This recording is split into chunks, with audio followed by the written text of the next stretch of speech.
Deborah Small, the organizer of Break the Chains organization, and one of those whose voices we should heed. Hello, welcome, Deborah. Good afternoon, Dean. I'm really happy to be here with you. Deborah, tell us about Break the Chains.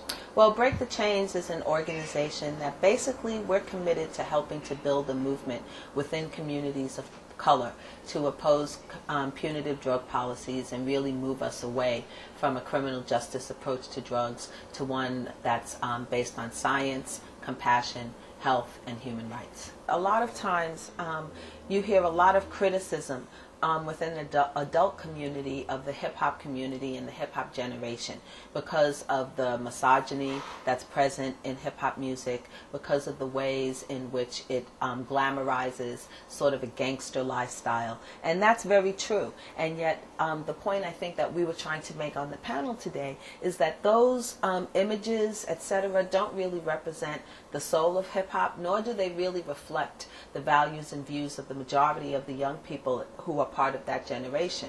That the origins of hip-hop were really about using the medium as a tool for consciousness raising and for organizing and educating, and that unfortunately it's been commercialized in a way that's degenerated it into what we see today.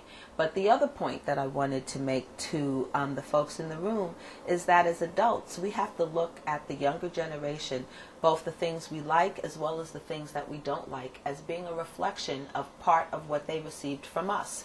And so to the extent that the music and the culture appears to be heavily materialistic and somewhat misogynist and homophobic, then we need to look at where is that a reflection of attitudes and behaviors and ways of thinking and being that are present and prevalent in the adult community. The black community understands the impact that the drug war is having on the community, and there's a definite sense that the over-incarceration and the over-policing of the community is directly related to the war on drugs. I think it's a bigger leap for a lot of people in communities of color to be engaged in a conversation about legalizing drugs, particularly in the ways in which it's often articulated by those who have a more libertarian perspective.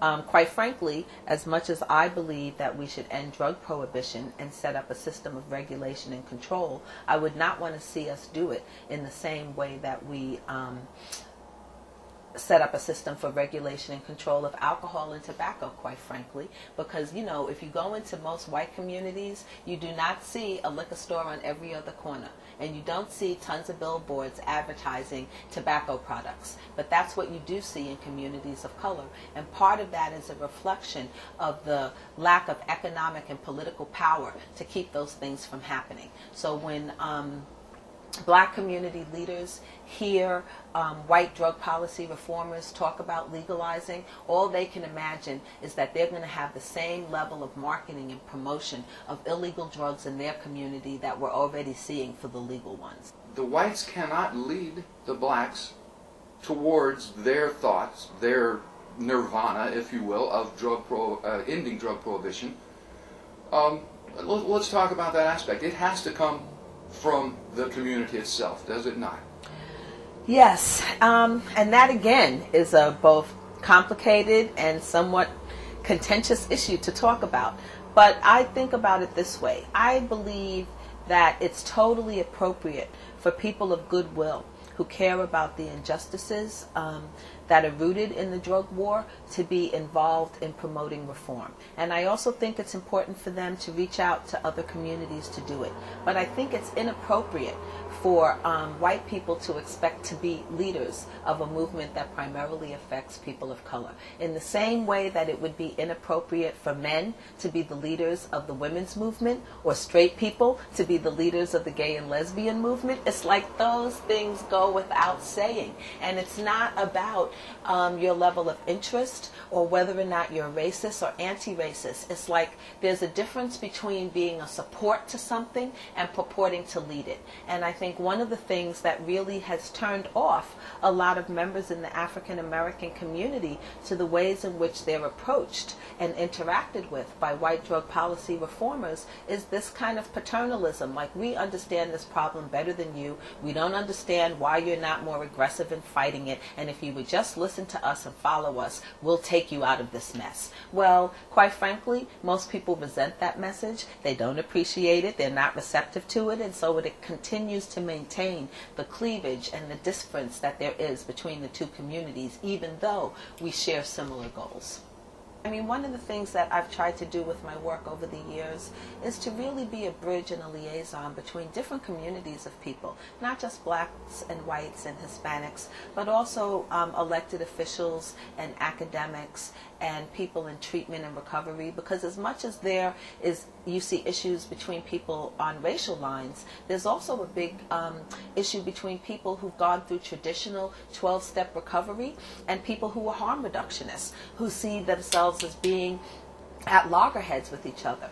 And so a lot of the work that we try to do is to really try to be a bridge and liaison between those various communities and help people to understand where each other is coming from so that we can focus more on our common ground as opposed to our differences. I think that the only way that we're going to be able to end drug prohibition in America is to really build a movement that covers the full spectrum of folks that are negatively affected, but with an understanding and a sensitivity of the need to develop leadership in the communities that have been most affected by the drug war. And those are communities of color, and not just the African American community, but another community that's been horribly devastated and not really addressed is the Native American community. Almost all prosecutions on Native American reservations for drugs is through the federal system, which means that they're subject to the federal mandatory minimums and the draconian sentences under the sentencing guideline.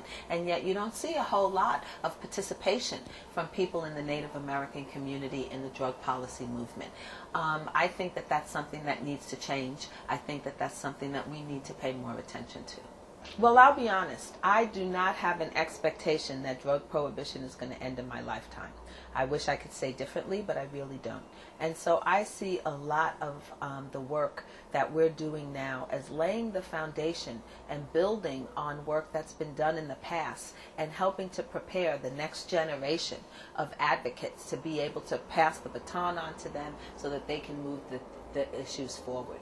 I feel encouraged by the level of interest that I've seen on college campuses throughout the country, to the ways in which many young people today clearly see the hypocrisies of our drug policy, that they haven't been suckered into believing that just say no is the appropriate response, or that we can incarcerate our way out of the problem. So I have a lot of hope that when they assume positions of leadership in government and society, that they will be at the vanguard of promoting, not just reduction of our currently harsh policies, but a real sea change altogether. Because right now, what most of us are doing is what I consider harm reduction work. We're trying to reduce the harms that our punitive drug policies are causing to people at the same time that we're educating people about the alternatives for reform.